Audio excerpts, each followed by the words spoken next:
Zdravo, dobrodošli u Fari kuhinju. Danas pravimo jedan rolat sa borovnicama. I prvo ćemo da izlupamo 6 jaja i da stavimo tu 8 punih kašika šećera. Pošto smo jaja izlupali, tu dodam 8 punih kašika šećera i sada dobro miješamo sa mikserom jednih 10 minuta da nam se stvori kao šlag, kao pjena glatka. Smjesa nam je gotova, evo pogledajte. Ne može biti bolja, ekstra. Sad za ovo nam isto je potrebno opreću 150 grama borovnice i to dobro izmiksirati. I još nam treba brašno da u ovo dodam. Uzmemo štapni mikser i ovako blendiramo. I sad to dodajemo ovdje i dodat ću 8 punih kašika brašna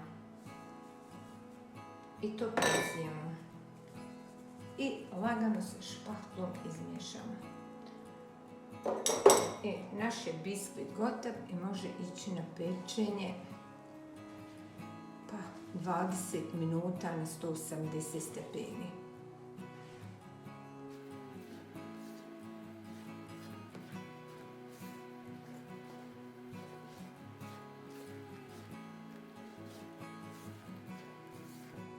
Dobit ćemo biskvit kao ljubičast, tako izgleda.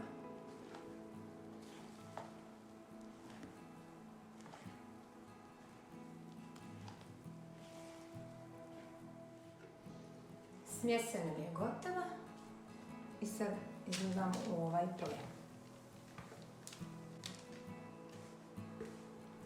Tačno ću reći koliko sam ga minuta pekla kad bude biskvit pečen.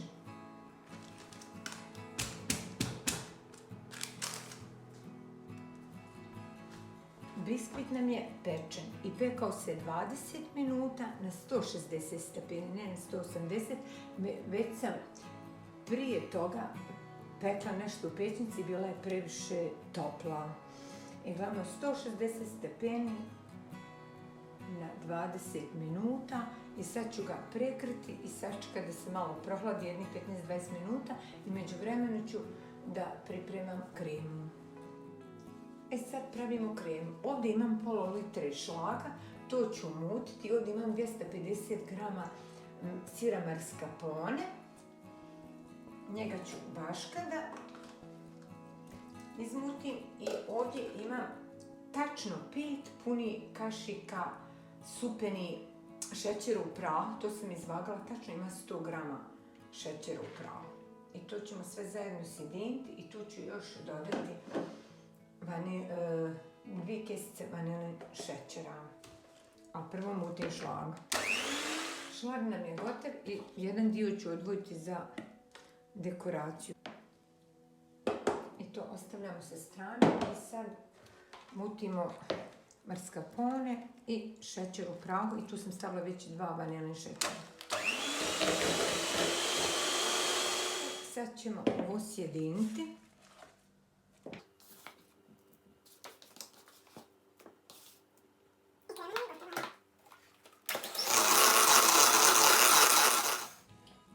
Sad stavljamo kremu preko ovog biskvita.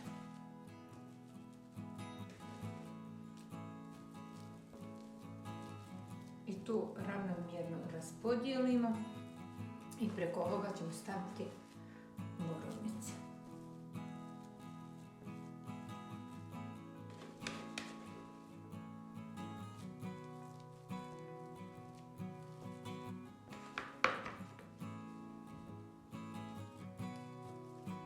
Ovako čitave raspodijelite.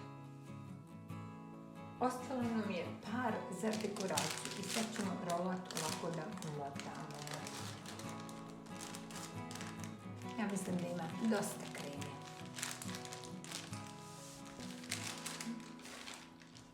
Nema veze što je ovako pukao.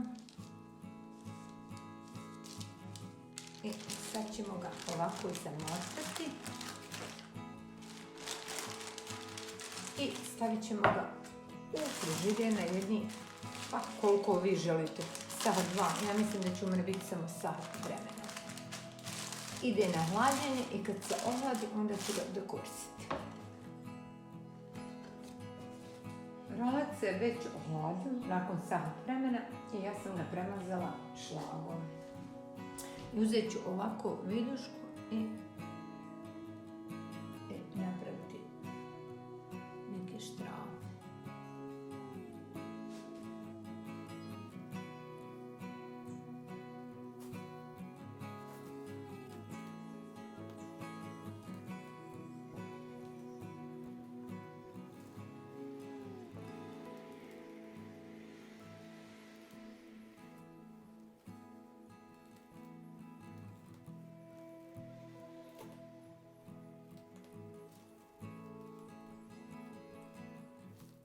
Moj rolat od borovnica je gotov, ja sam ga još dekorisala malo sa borovnicama. Svako može dekorisati po svojoj želji, pošto je sad sezona jagoda, borovnica i tako jednostavno, lako za napraviti kao što ste vidjeli. Hvala na gledanju, do sljedećeg puta. Zapratite moj kanal i prijatno!